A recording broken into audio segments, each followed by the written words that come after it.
નમસ્તે વિદ્યાર્થી મિત્રો, કેમ છો બાળકો? મજામાં ને? આજે આપણે ગણિત વિશે ભણીશું. તો બધા બાળકો ગણિત ગમતની પાઠ્યપુસ્તક કાઢી લેશે. પાઠ 1 થી 6 આપણે જોઈ ગયા. આજે આપણે પાઠ 7 જોશું.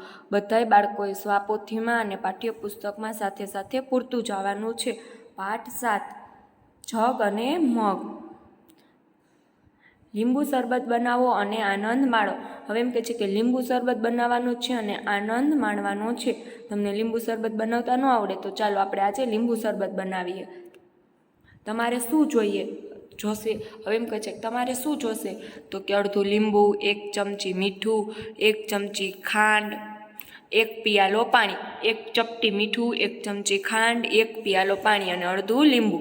તે કેવી રીતે બનાવવું? હવે જો અહીંયા તમને એમ કહે છે કે તે કેવી રીતે બનાવવું. પહેલાં પાણી લીધું છે, બરાબર. પછી પાણીમાં લીંબુ નાખે છે અને પછી શું કરે છે?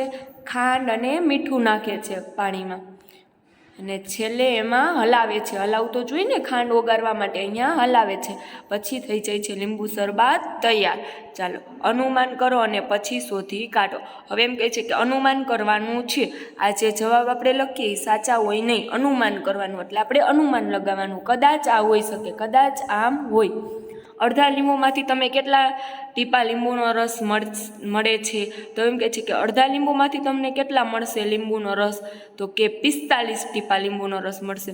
અને કોક લીંબુ મોટું હોય તો 50 મળે અને કોક નાનું હોય તો 30 પણ મળે. એટલે આપણે શું કરવાનું છે? અનુમાન કરવાનું છે. બધા લીંબુમાંથી સરખો રસ નીકળે નહીં. આખા લીંબુમાંથી તમને કેટલા ટીપા લીંબુનો રસ મળે છે? જો આપણે અડધામાં 45 લખ્યા હોય તો આખામાં આપણે કેટલા લખવાના? 90. 45 ને 45 90. એટલે આખા લીંબુમાં 90 ટીપા રસ મળે છે. કારણ કે લીંબુ મોટું હોય એટલે વધારે રસ નીકળે. તો તમારે કેવી રીતે કે જો અહીંયા 45 પ્લસ 45 એટલે અડધા ને અડધા કરવાના. એટલે અડધાના અને બીજા અડધાના એટલે આખું થઈ જાય. એટલે 5 ને 5 10, 4 ને 4 8 ને 1 9. એટલે કેટલા થશે? 90. એટલે 90 ટીપા મળશે. ચાલો કેટલા ટીપા લીંબુના રસથી 1 ચમચી ભરાય? હવે કોક ચમચી નાની હોય, કોક ચમચી મોટી હોય. તો આપણે કઈ ચમચીના રસ જો અહીંયા ચમચી આપેલી છે એટલે આપણે 25 ટીપાથી ભરી શકાય એવું અનુમાન કરી શકાય. તમારા લીંબુ શરબતનો આનંદ માણો. હવે એમ કહે છે કે તમે લીંબુ શરબત બનાવો એ પીવો અને આનંદ માણો. પીણું બનાવવા માટે સ્થાનિક પ્રયત્ન પદાર્થનો ઉપયોગ કરી શકાય અથવા પીણાનું નામ પણ બદલી શકાય. અહીં માત્ર ગુંજાશ પર ધ્યાન આપવું. ચાલો હવે આપણે આગળ જોઈએ.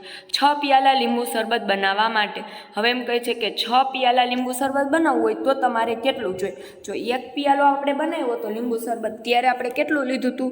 અડધું લીંબુ લીધું હતું ને.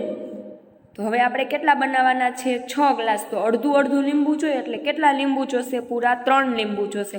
તો 3 લીંબુ હશે તો તમારી પાસે 6 ગ્લાસ શરબત બનશે. કારણ કે અડધું લીંબુ એકમાં નાખવાનું. પછી બે ગ્લાસ બનાવવા હોય ત્યારે તમારે અડધું લીંબુ જોઈએ ને, 1 લીંબુ જોઈએ. આ બે વચ્ચે 1 લીંબુ જોઈએ. પછી આ બીજો, તો આ બે વચ્ચે 1 જોઈએ. પછી ત્રીજા વચ્ચે પણ 1 જોઈએ. એટલે કેટલા જોઈએ? 3 લીંબુ. અડધામાં તમારે 1 ગ્લાસમાં અડધું લીંબુ, તો 2 ગ્લાસે 1 લીંબુ. એટલે કેટલા લીંબુ જોશે? આપણે 3 લીંબુ જોશે. ચાલો તમે કેટલી ચમચી ખાંડ લેશો? હવે એમ કે છે કે તમે કેટલી ચમચી ખાંડ લેશો? 1 ગ્લાસમાં આપણે કેટલી ચમચી ખાંડ લીધી હતી? 1 ચમચી. તો આપણે 6 ગ્લાસ બનાવવા છે તો કેટલી ખાંડ લેશું? 6 ચમચી લેશું. કેટલી ચમચી?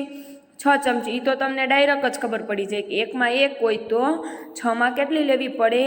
6 ચમચી ખાંડ લેવી પડે. ચાલો ગામના મેળાનું લીંબુ શરબતની હાટડી.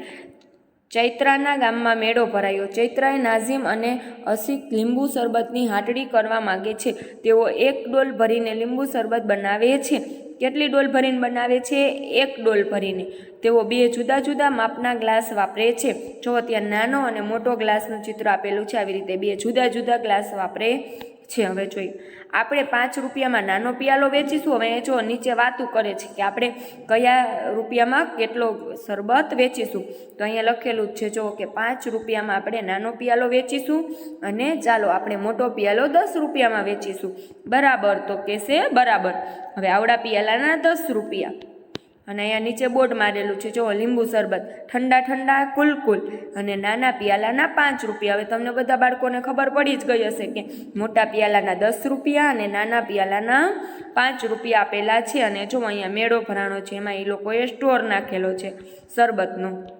ડોલ એક શરબત બનાવ્યો છે. ચાલો, અનીસ પાસે એક જગ છે. તેમને લાગે છે કે એક ડોલ કરતાં જગથી એક પિયાલાના શરબત રેડવું વધારે સરળ પડશે. હવે એમ કહે છે કે પહેલાં પિયાલામાંથી જગમાં અને જગમાંથી ડોલમાં.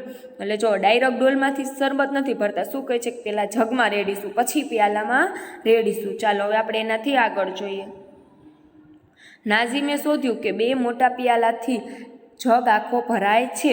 હવે નાઝીમે એ શોધ્યું કે 2 મોટા પિયાલા હોય ને તો એક જગ ભરાઈ જાય છે. કેવડા મોટા પિયાલા કીધા છે એ તમારે ખાસ જોવાનું, કેવડા પિયાલાથી એક જગ ભરાય છે.